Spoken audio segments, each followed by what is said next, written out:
Assalamualaikum warahmatullahi wabarakatuh. Nama saya Muhammad Zaki Pratama dengan NIM 12020714285.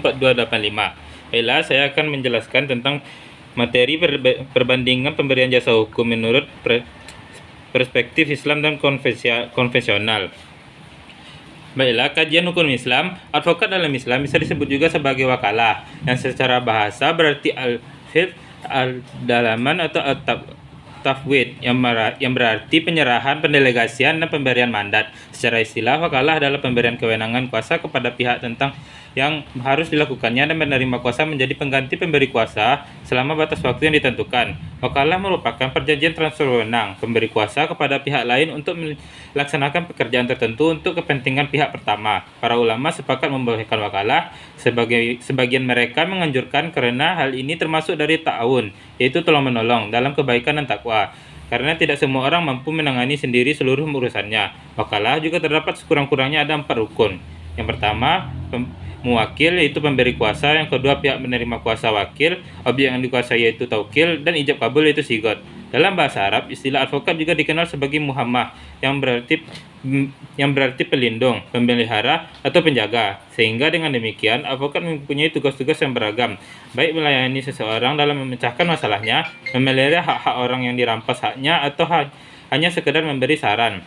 Dalam menjalankan profesinya, advokat terlepas oleh kode etik profesi. Jika dilihat dari pengertian dan fungsi advokat sebagai pemberi bantuan hukum, maka dalam Islam juga mengenal lembaga yang secara praktiknya juga sama dilakukannya oleh para advokat. Dalam Islam mengenal seorang hakam yang fungsinya dalam memberi bantuan hukum bisa berupa putusan, juru islah, atau juga sebagai pemberi advokasi kepada masyarakat. Selain itu, dalam Islam juga dikenal mufti secara fungsinya yaitu memberi nasihat hukum atau konsultasi hukum kepada orang yang mencari keadilan. Yang ketiga adalah lembaga mashalih alaih, yaitu sebagai lembaga yang membantu membuat perjanjian atau kontrak perjanjian antara pihak yang bersengketa.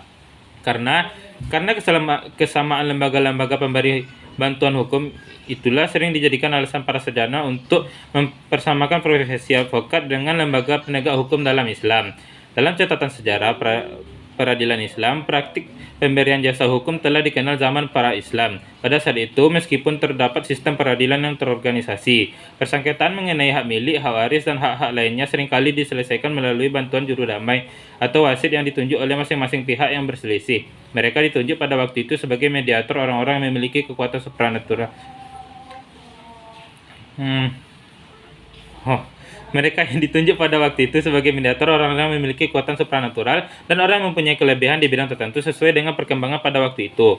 Pada masa pra-Islam, pemberian bantuan jasa hukum itu harus memenuhi beberapa kualifikasi. Di antaranya syarat yang penting bagi mereka adalah harus cakap dan memiliki kekuatan supranatural atau adikrodati. Atas dasar persyaratan tadi, pada umumnya pemberian jasa hukum itu terdiri atas ahli nujum. Karena itu, pemeriksaan dan penyelesaian persengketaan di kalangan mereka lebih banyak menggunakan kekuatan firasat daripada menggunakan alat-alat bukti seperti saksi atau pengakuan. Undang-undang telah mengatur suatu kode etik advokat. Kode etik atau sumpah profesi merupakan perangkat moral yang sesungguhnya mesti ada pada semua profesi, termasuk juga di dalamnya profesi advokat. Objek material dari etika adalah moralitas yang melekat pada suatu profesi. Etika dalam perspektif Islam bisa diidentikan dengan akhlakul karimah. Secara etimologis dapat diartikan sebagai kebiasaan yang kehendak. Kebiasaan yang dimaksud adalah perbuatan perilaku yang baik, terukur dan berlangsung terus-menerus. Seseorang biasa berbuat adil dalam segala hal, dimanapun ia akan selalu berbuat adil, yang menjadi akhlak bagi dirinya. Sistem etika Islam yang terlebih dahulu dalam pemahaman agama, sehingga hubungan antara agama dengan etika mempunyai relasi yang erat. Keduanya memang tidak bisa dipisahkan. Keterbatasan kemampuan untuk memahami ajaran agama menyebabkan perlunya manusia mencari jalan berpikir yang tepat untuk membantu manusia dalam menafsirkan agama. Karena tidak semua orang sepakat dalam suatu pendapat, Al-Quran dan Sunnah banyak memberikan bimbingan kepada etika pada pihak yang memasuki dunia hukum yang lainnya. Maka bimbingan etika dari Rasulullah berlaku juga bagi para advokat sebagai pihak yang terlibat dalam pengambilan putusan hakim. Dengan diterapkan suatu hukum, maka hidup manusia akan mencapai keteraturan dan kedamaian.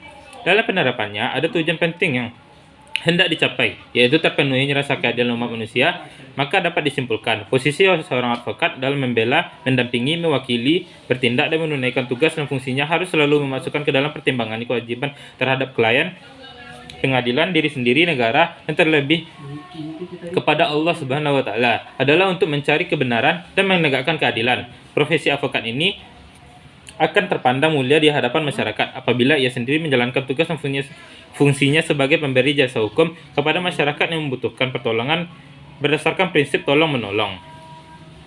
Sekianlah materi yang dapat saya sampaikan. Apabila terdapat kesalahan mohon dimaafkan. Assalamualaikum warahmatullahi wabarakatuh.